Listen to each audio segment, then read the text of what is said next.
Hello dear students, welcome to video learning. So let us start with the part 2 session of the chapter metals and non-metals. In the previous video you have learned about matter. Under matter you have learned about atom and elements. So under elements comes your metal and non-metal. So today we will learn about metals and non-metals clearly. So first comes the physical properties of metals. Physical properties means something which we can touch and feel, see through our eyes. So they are all physical. Okay. So what are the physical properties of metals? So only we are learning about metals today.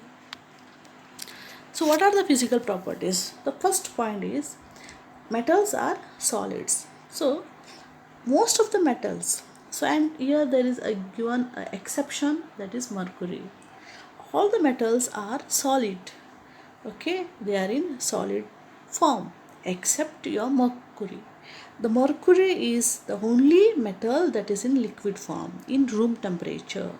So that is why it is used in thermometers.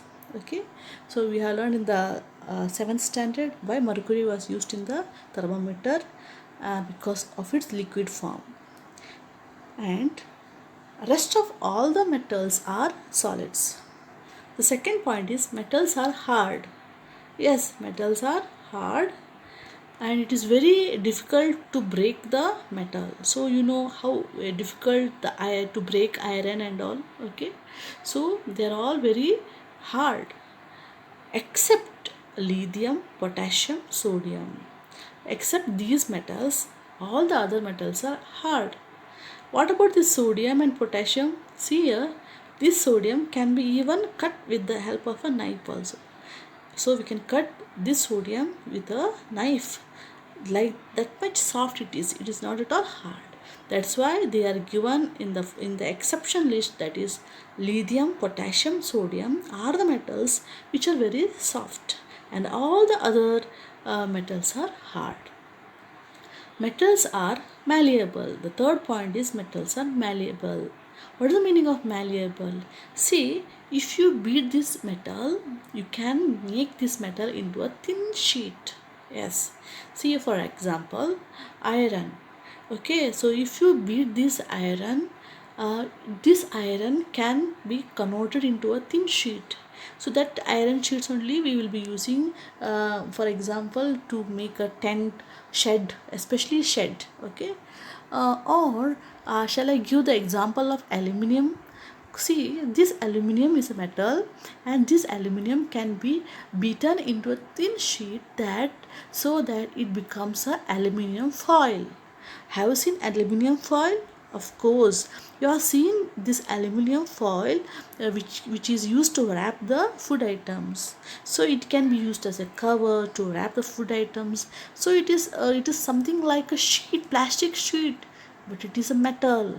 The metal can be made so much thinner. And can I give you one more example? The example of silver.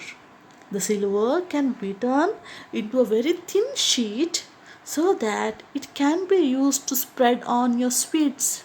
Have you seen silver sheets on your sweets? A silver color coating, and it is nothing but silver sheets. Okay, so that much thin it can be made. So that's why the word metals are malleable. It can be beaten into thin sheets.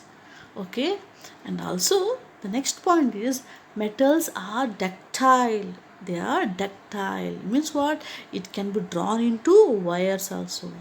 Metal can be drawn or made into a thin wire. For example, have you seen a wire, for example electricity wire?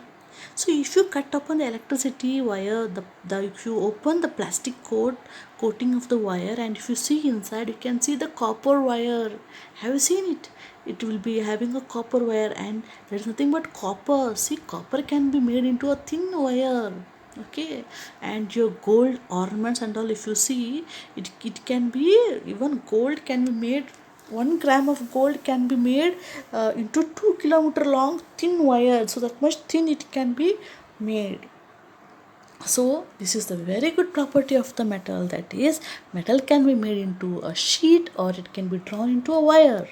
Okay, so that's why the name metals are malleable and metals are ductile. Next, metals have high melting points. High melting points means it will take too much of temperature to melt. For example, if you take a ice, so ice will melt in a very low temperature, isn't it? Yes. The same way as metals will take so much high temperature to melt. That is why these metals are used as a vessel, isn't it? So we are using to cook food. We use vessels, for example aluminium vessels, steel vessel. So when we cook the food, have you anytime seen your vessel been melted? Have you seen your vessel, if you cook too much, too much, have you seen any time your cooker or your aluminum vessels melting? No, it can withstand so much of high temperature. So that's the property of a metal, that it have high melting point.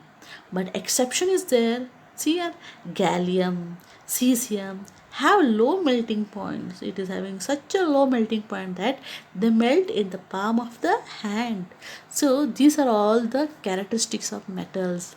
So see here, uh, because there is some exception, and because of the characteristics of metals and non-metals, human beings have learned to use all these metals and non-metals according to their convenience. Understood? For example, we learned that all the metals are solid and except mercury. As mercury is liquid, man has not left it without any use. It is used in so many areas, like it is used in thermometer, so many thermometers and all. Likewise, if there is exception, we should not feel that, oh, this is of no use. No, it even human beings have used all the exception metals also for his convenience or for his investigation. Next is metals are lustrous. Metals are lustrous means metals are having a shiny surface. Hence, they are used to make jewelry and decorative articles. So, metals are also lustrous means it is shiny. Okay, all the metals are shiny. Most of the metals are shiny. Okay, and that's why some metals are so shiny that they are used as jewelry. Okay, and for decorative articles and all. Next is metals have high boiling points. It is have high boiling point also. You cannot boil the metals very soon. And metals are good conductors of heat. Metals are good conductors of heat. What does it mean? Is it can allow heat to pass through it. Metals can allow heat to pass through it. That's why they are telling that it is a good conductor of heat.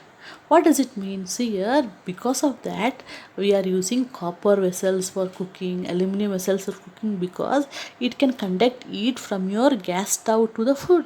It will allow the heat to pass from your gas stove flame, okay, gas stove to the food. That's why it is used for cooking. So that is why metals are good conductor of heat. Best conductors are silver and copper. Poor conductor are lead and mercury. So it is poor conductor, whereas silver and copper, they are used they are good conductor. Okay, so aluminum is also a good conductor of heat. That's why they are used for cooking. Next is metals are good conductor of electricity. Yes, metals are good conductor of electricity. That is why in the wire, electrical wire, copper, aluminum is used. Especially copper we are using. But do you know which is the best conductor of electricity? It is silver. Because we cannot silver is very costly, because we cannot use in the electrical wire. That is why we are not using silver. Instead of we are using copper. Then metals are sonorous. Sonorous means it produces sound when beaten. So you know that if you beat a plate or any iron substance, you can hear the sound. That is why you can see the school bell. All we are using iron bell. Okay, so what is the property of a metal? That metals are sonorous. Okay, it produces sound. So understood about the properties of metal. By learning about the properties of metal only, you will come to know that what metals are. Metals are hard, metals produce sound, metals are lustrous, isn't it? Metals are having high melting point, high boiling point, and it can be drawn into a sheet. It is malleable. It can be drawn into a wire. That is, it is ductile. Okay, so these are the properties of a metal. Now, shall we learn about the properties of non-metal? Properties of non-metal. Non-metals may be solids, liquid or gases. Okay, especially metals are all solids except mercury, but whereas non-metals are solids are there, some solids are non-metals, some liquids are non-metals and gases also. Examples of solid are carbon, sulfur, phosphorus. They are all solid. So they are all non-metal. Okay, and what about liquid? Which is a liquid non-metal? That is bromine. And which is the gases? All your gases like hydrogen, oxygen, nitrogen, there are so many gases, they are all non-metals. Next is non-metals are soft. All the non-metals are soft. Okay, except diamond, which is the hardest natural substance. So this is the exception. All the non-metals are very soft. It may be in the form of powder or liquid. Okay, or it is if even though it is solid, it is very soft. But one exception is there, that is your diamond. It is very hard. It is the hardest substance in the nature. Non-metal do not have luster. Non-metals do not have luster. It is not shiny. Okay, except iodine crystals. Except iodine crystal, others are not at all shiny. Non-metals are not malleable because non-metals are not hard. If you beat it, it will break only. It becomes powder. That's why we cannot make it into thin sheet or thin wire. That's why it is not malleable. See here, non-metals are not ductile. Non-metals which are solids and liquids have low melting point. Okay, it doesn't have a high melting point. You cannot use it as a vessel. Okay, so it is having low melting point. Non-metals are bad conductor of heat. That is why your plastics, your rubber, they are all coming under non-metals. So they are all bad conductors of heat.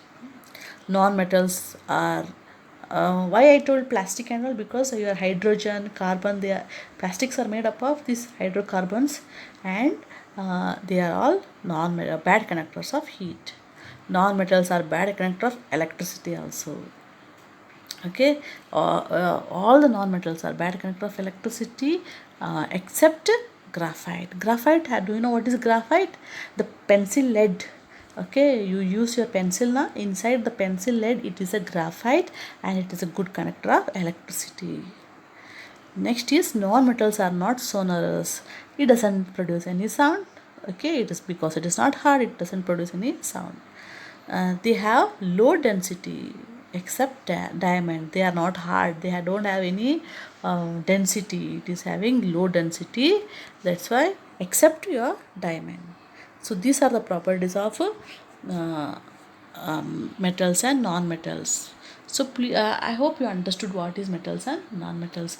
Learn the properties, physical properties of metals and non-metals. You will understand what really the metals and non-metals are, and you will understand what we use in common, whether we use more non-metals or more metals, and what non-metals you are using, what metals you are using.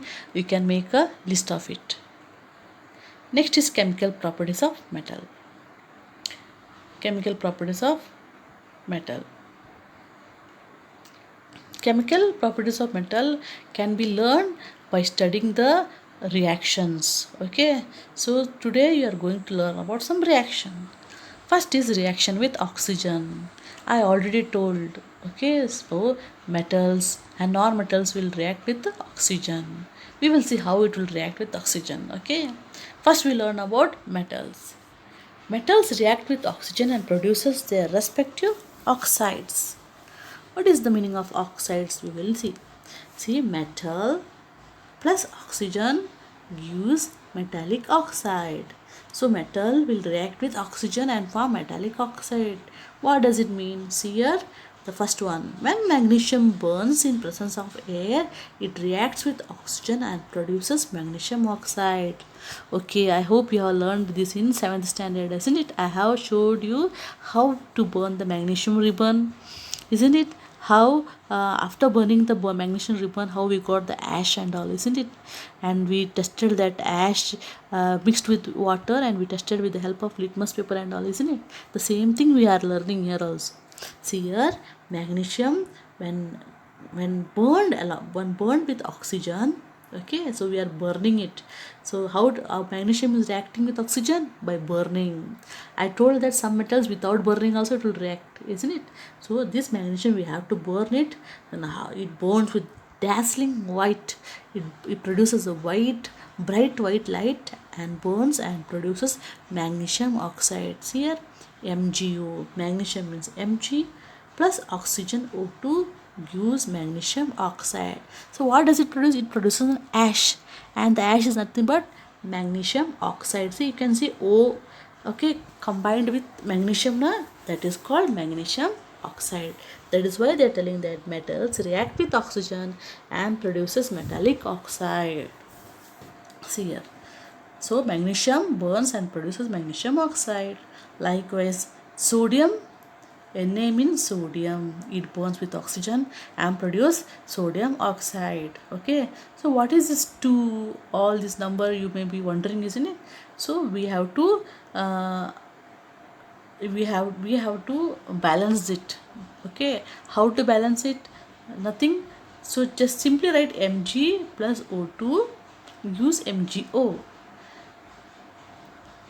Okay, so otherwise in the next video or some other video I will make you to know how to balance the equation. Okay, so because we want pen and paper for writing it, so leave it for this balancing and all, we will study later. So sodium plus oxygen equals sodium oxide. Next is zinc, that is Zn. Zinc plus oxygen equals zinc oxide. And iron with oxygen plus water vapor gives ferrous oxide, that is rust. So last year also we studied that iron was reacting with the oxygen and also with the help with moisture also. It reacts with both oxygen and water vapor that is present in the atmosphere. So after some days a new iron, after some days, if it is not painted, it becomes rust because it reacts with oxygen and water vapor and produces ferrous oxide. And see the formula, Fe2O3. I hope you know this. And this is H2O. Okay, because here water vapor is there, so H2O. And also in your textbook they have given about copper also. Copper reacts with oxygen, water and carbon dioxide. See, copper reacts with oxygen, water, and also it reacts with carbon dioxide. Okay, and what does it give? It gives copper hydroxide, Cu2OH, copper hydroxide. Okay, hydroxide, so it is given copper hydrocarbonate. Copper reacts with oxygen, water and carbon dioxide to produce copper hydroxocarbonate. So in your book it is given as copper hydroxide and copper carbonate. So here altogether it is given as copper hydroxocarbonate. Just read the textbook, you will come to know. Metals like gold and platinum are highly non-reactive, do not react with air, water or any acid. Okay, so that is what we have learned, that in the metal reactive series we learned that some metals are very reactive, whereas gold, silver, platinum, they are not reactive. That's why they won't react with oxygen. So again, same picture, you can see magnesium combines with oxygen forms magnesium oxide. Copper combines with oxygen gives copper oxide. Iron plus oxygen goes iron oxide, that is Fe2O3. It's nothing but rust. And also we have to study that how magnesium, when it was burned, we got the ash, and when this ash was mixed with the water, magnesium oxide was converted into magnesium hydroxide. Okay, and when we tested it in the litmus paper, the litmus paper turned blue. In the same way, here iron oxide, when iron oxide, this is iron oxide, when it combines with water, it forms iron hydroxide. And if you test with the litmus paper, you will see that litmus paper, red litmus paper will turn blue. So till here we are learning it. Okay, so tomorrow I'll come with